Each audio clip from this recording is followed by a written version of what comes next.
Welcome back to Echo and Ink and part 2 of our dive into the Equites of Rome. In part 1 we traced the transformation of the Equites as elite Roman cavalry units to the economic powerhouse which controlled trade, tax collection and finance across the Mediterranean. We saw how, while senators ruled and generals conquered, it was the equestrian classes that handled the wealth of empire, profiting from every war, every new province and every shattered kingdom. But money alone was not enough. Power in Rome still resided with the Senate, and for all the Equites' influence, they were locked out of the Republic's highest offices. Having ended off the last episode with the Punic Wars in 146 BC, in this episode, we're going to pick the story up from there. The fallout from the Punic Wars was far-reaching, creating widespread and complex social problems, deepening the divide between the plebeian and patricians. This growing discord eventually led to the rise of Tiberius Gracchus, a figure whose reforms and violent downfall would to some mark the beginning of the end of the Republic. A story so fascinating, I do have some plan, a loose plan, to make a potential episode on that in the future. However, what's relevant to us right now is how they emerged as a bridge between these warring classes. Not just as independent power players, but as a force that others sought to weaponize. As tensions escalated, reformers and populist leaders turned to the Equites as a counterbalance to senatorial dominance, using them as a stick with which to humble the aristocracy and rein in their power. In the process, the Equites secured real political power, forever altering their trajectory within Roman politics. Tiberius Gracchus, after attempting to reform Rome's political system, was assassinated by a senatorial mob, his body dumped in the Tiber, a grim warning to whoever might think of following in his footsteps. But instead of silencing the movement, his death only set the stage for his younger brother Gaius Gracchus to take up the mantle a decade later. When Gaius Gracchus entered politics, he picked up where his brother left off, but with an even broader agenda. He wasn't just focused on land reform, but one of his big goals was revenge. He wanted to diminish the Senate's monopoly on power and create a system where they could no longer govern unchecked. And one of the key ways he did this was by bringing forward a bill called the Lex Acilia in 123 BC. Gaius Gracchus recognized the Equites' potential as a political counterweight to the Senate. The Lex Acilia was to place the Equites in charge of jury courts, prosecuting senatorial corruption. This was pretty revolutionary. For the first time, senators accustomed to complete impunity faced judgment by the very people who were being somewhat economically affected by their corruption. This legal shift in some ways weaponized the equestrian resentment towards the aristocracy, but reframed their commercial grievances as a moral crusade against the senatorial corruption and abuse.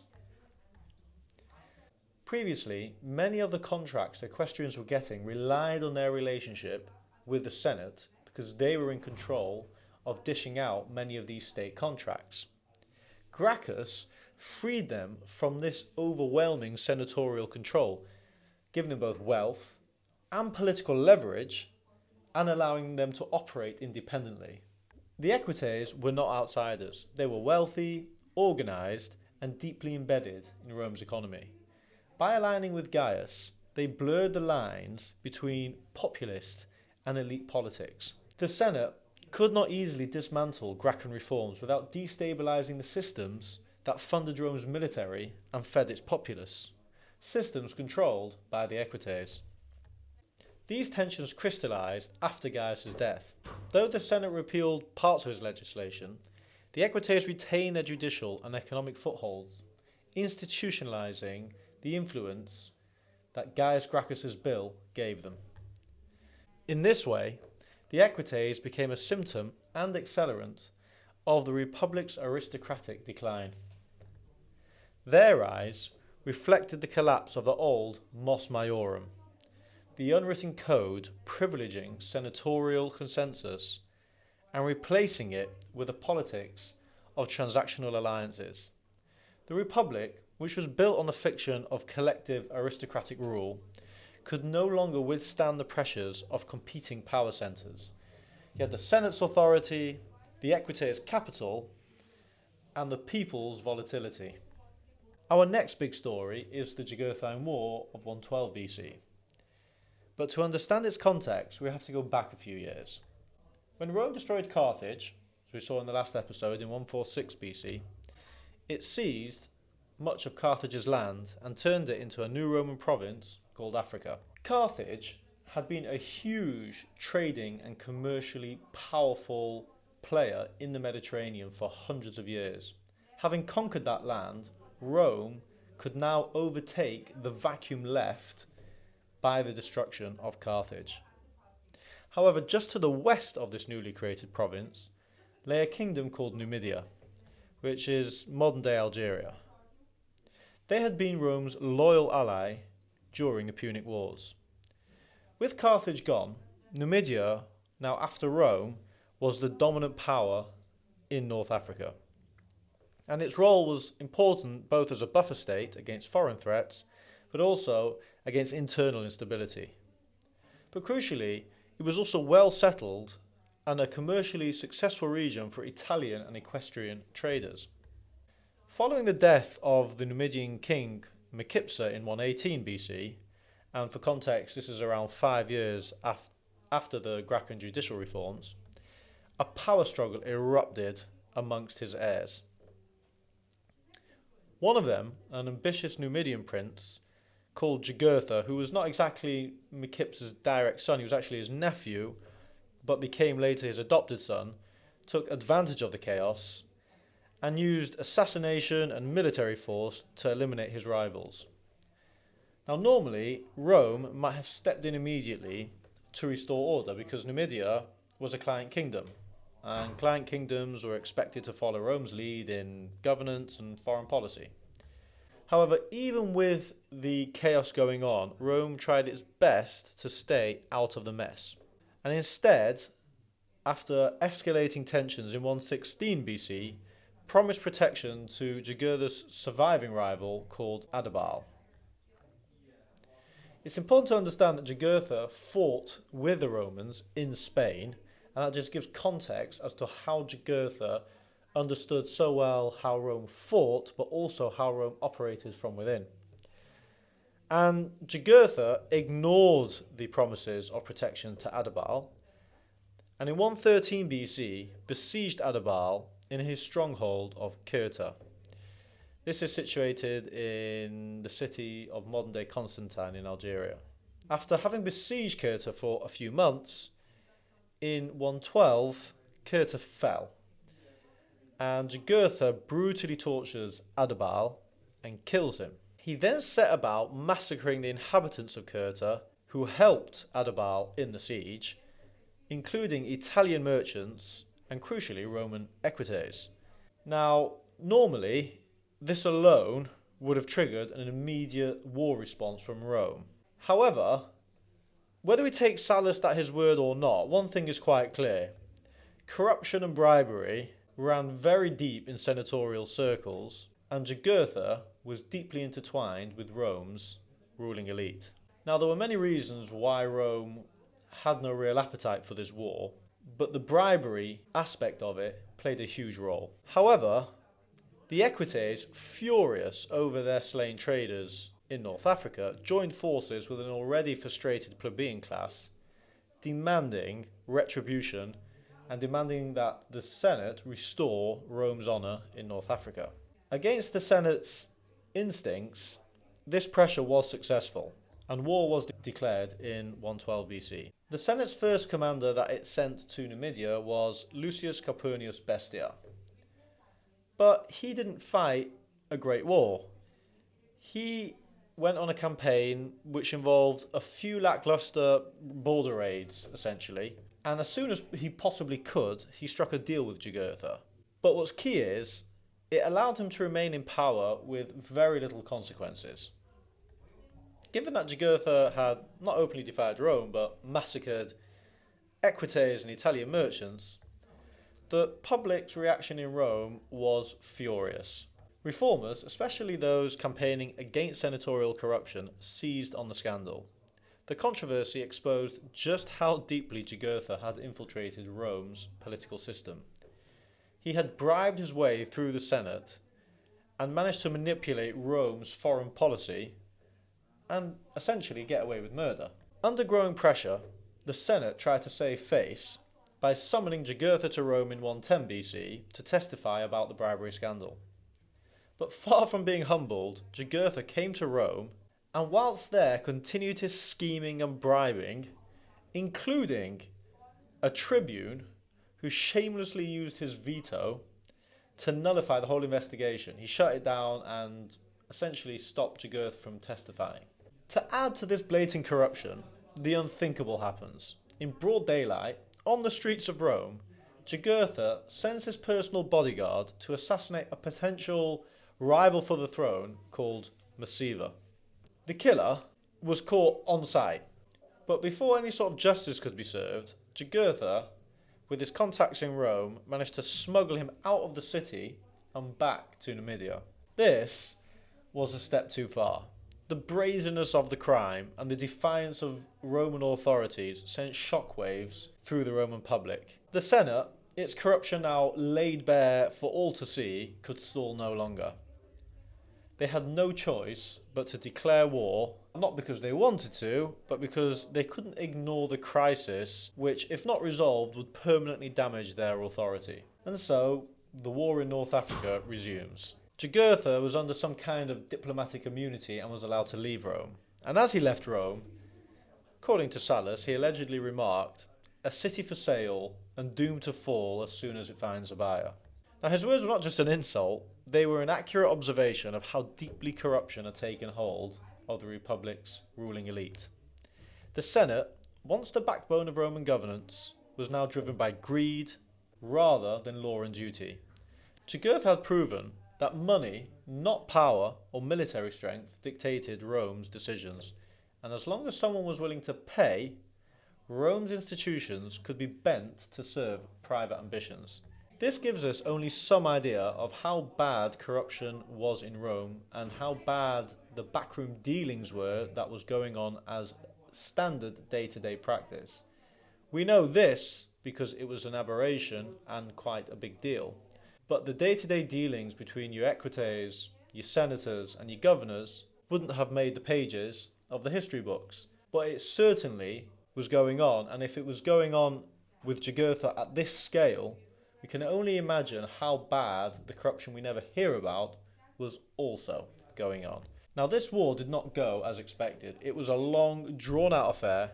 Jugurtha knew the Roman military's tactics very well, having fought for them, and he knew to use guerrilla hit-and-run tactics, and he very successfully humiliated Rome with his military successes and had Roman legions walking under the yoke in one of his campaigns. By 108 BC, the war had really laid bare the Senate's moral and political decay. The incessant corruption, coupled with the Senate's inept prosecution of the war, shattered its claim to moral authority. And this created fertile ground for an outsider to make way in elite Roman political affairs. And the outsider would be someone, in this case from an equestrian background, so something new is going on.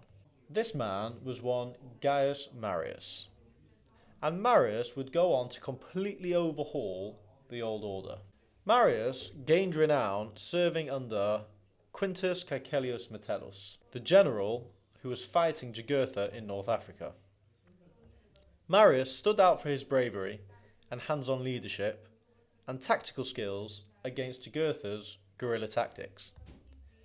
Unlike aristocratic commanders, he was known for fighting alongside his men and earning their loyalty. By 108 BC, His growing reputation and open criticism of his own commander, Metellus, fueled his public support. And he spent his time accusing the Senate of deliberately prolonging the war for its own corrupt ends. Politically, Marius framed himself as the pragmatic alternative to the corrupt elite. By late 108 BC, his blend of military credibility, anti-elitist rhetoric, and his reformist promises secured his election to the consulship for 107 BC.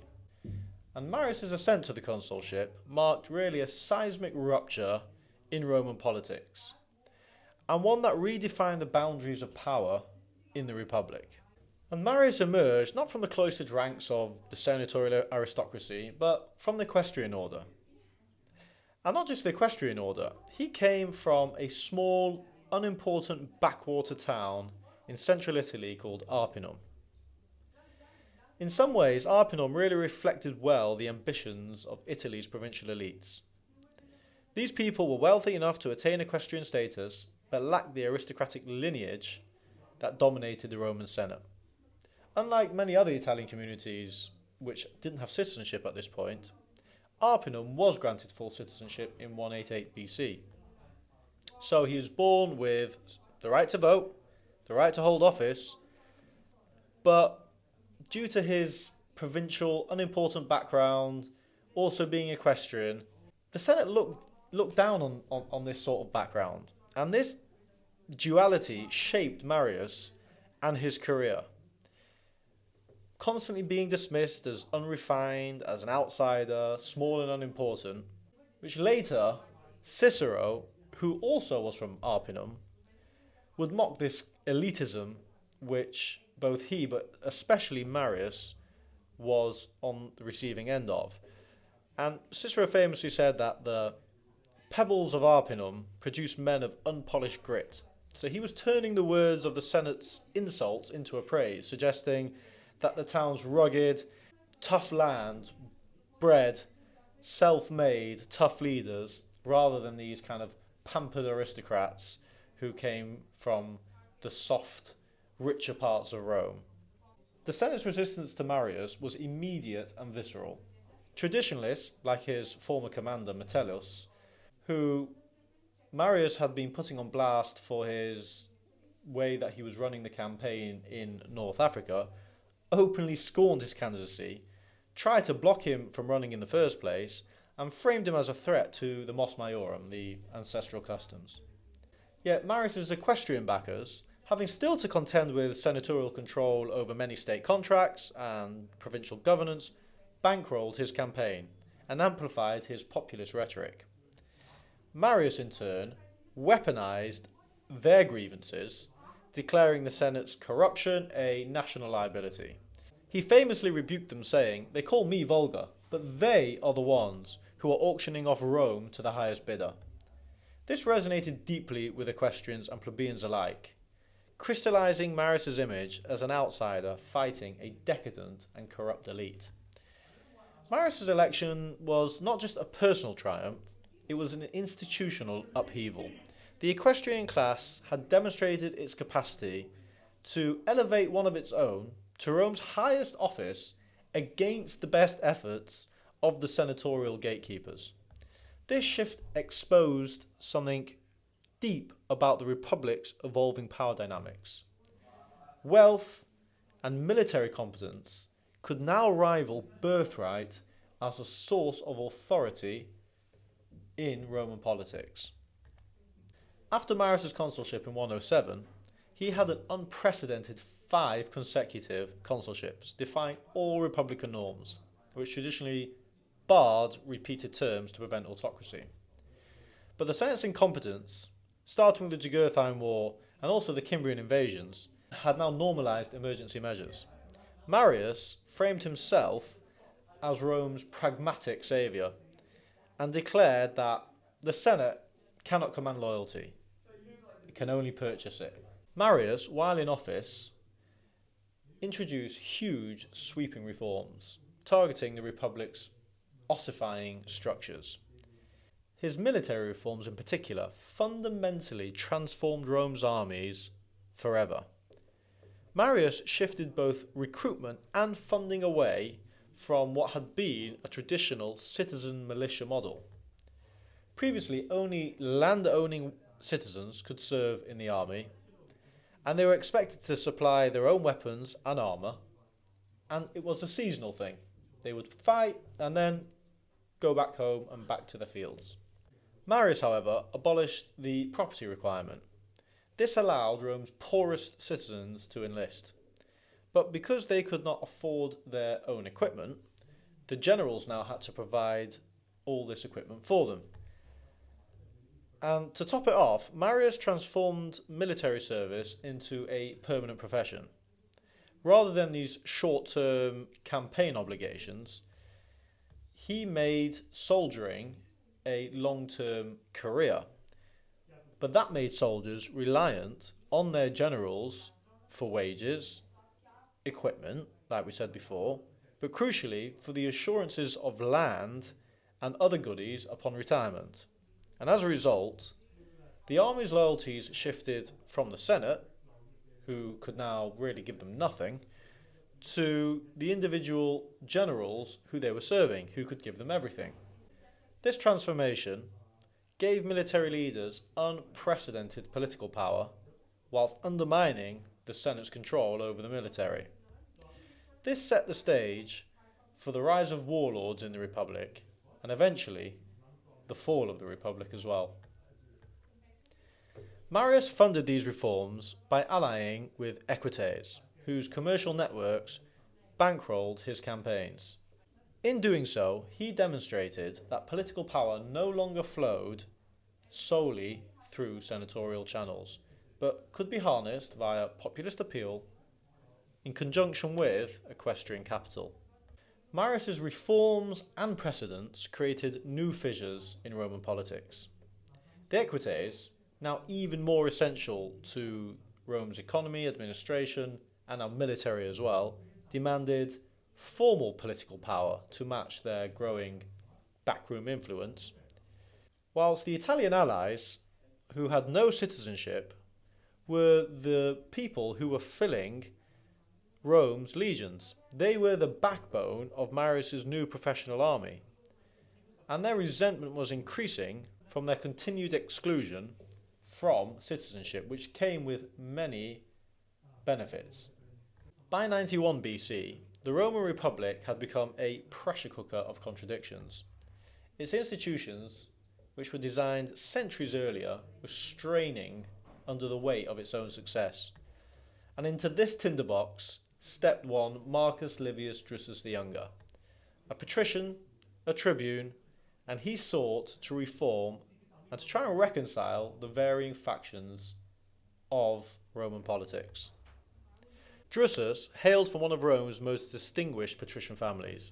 His father, Marcus Livius Drusus the Elder, I know, not very inventive, had been a staunch defender of senatorial privilege, famously countering the populist reforms of Gaius Gracchus with a conservative alternative. The younger Drusus initially appeared poised to follow in his father's tradition, but he recognised that the Republic's survival now depended on radical concessions, and Drusus gambled on a grand bargain in a hope to avert an outbreak of civil strife. So let's take a slightly deeper look at the crisis Drusus was attempting to resolve and address, and what solutions he had come up with. The first one was the judicial crisis. Since Gaius Gracchus, the equestrians now dominated the juries of Rome's corruption courts. But this came with the ability for them to wield huge authority and use that authority to intimidate senatorial governors. Provincial governors relied on equestrian tax collectors, the publicani, and moneylenders to fund their campaigns. This reliance created a system ripe for exploitation. Equestrian jurors routinely acquitted their own business partners and those who were giving them good deals, and on the other hand were extorting senators in exchange for favourable verdicts for those they didn't like. Senators, who were barred from the court, had no legal recourse, and this kind of judicial asymmetry bred a mutual resentment. The equestrians saw and knew how corrupt the senators were, and the senators in return dismissed the equestrians as unscrupulous, also corrupt, profiteers. So Drusus' solution to this issue was a proposal of mixed juries, composed of both senators and equites, and this would force the two factions to share this judicial oversight, and the idea was that this would curb corruption, ensure fairer trials, and balance power better between these two groups. The second big issue that Drusus was trying to solve was the Senate's corruption issue, and the equestrian growing resentment towards the aristocratic stranglehold on formal political power.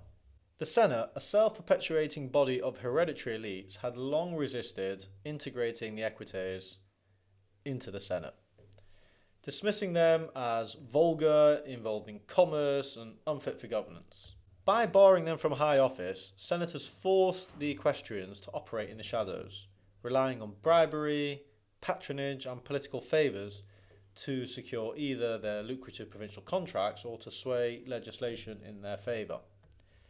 This created a real corrosive atmosphere. The equestrians were enriching themselves through imperial administration, but resented their exclusion from real power, and the Senate resented being tied to equestrian wealth and needing them to fulfill infrastructure, orders, and run their campaigns, and crucially to fund their own extravagant lifestyles.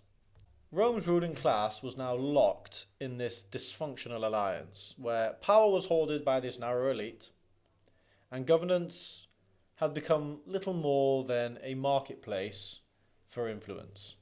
Drusus proposed to address this corruption by expanding the Senate by 300 equestrians, integrating them directly into Rome's ruling class.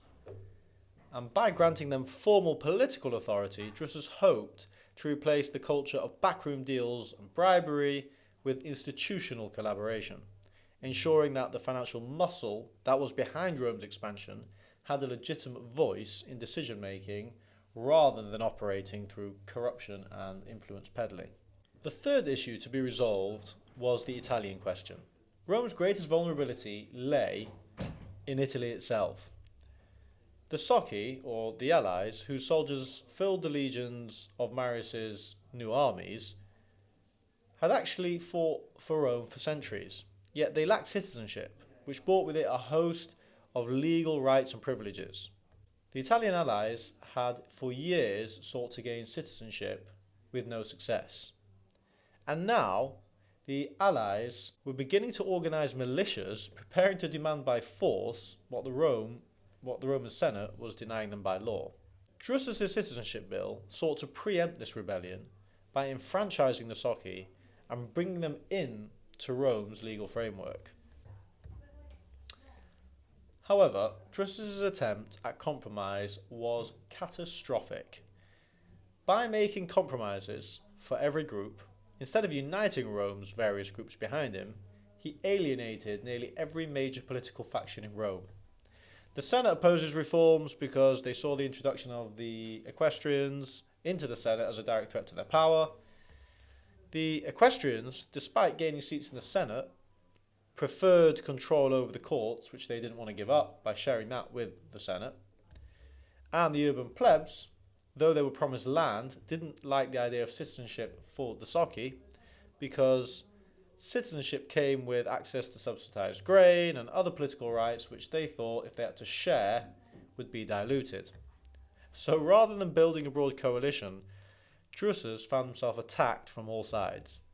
By trying to balance the demands of Rome's competing factions, he had totally politically isolated himself.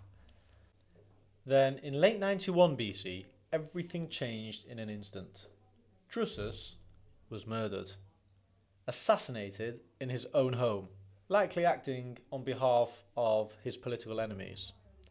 His death didn't merely end his reforms, it shattered Rome's last chance at reconciliation, sending shockwaves through Italy.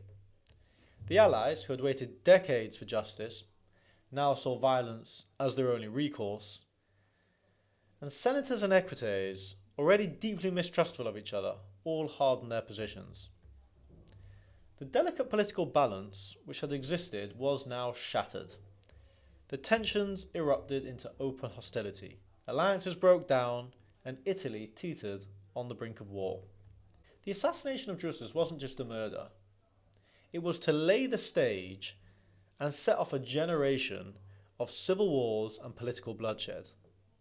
And many of the same senators and equestrians who had opposed Drusus's reforms would soon find themselves caught up in a spiral of factional violence, and few would survive to see its conclusion.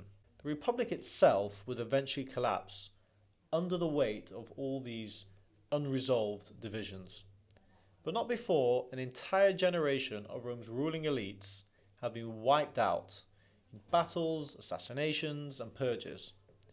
Drusus's murder wasn't just a spark. You could argue it really was the beginning of the end of the Republic. Next time we will pick this up with the story of the Italian social war and the rise of Sulla. Thank you for watching. Please like and subscribe if you want to see more, and if you can afford to, please buy me a coffee on Buy Me a Coffee, which would be much appreciated. And I also plan on uploading some conversational podcasts with some experts and professors in various disciplines, ranging to all sorts of topics, which should also be very interesting. So do stay with me, and definitely if you want to follow this sort of stuff, please subscribe. Thank you for watching.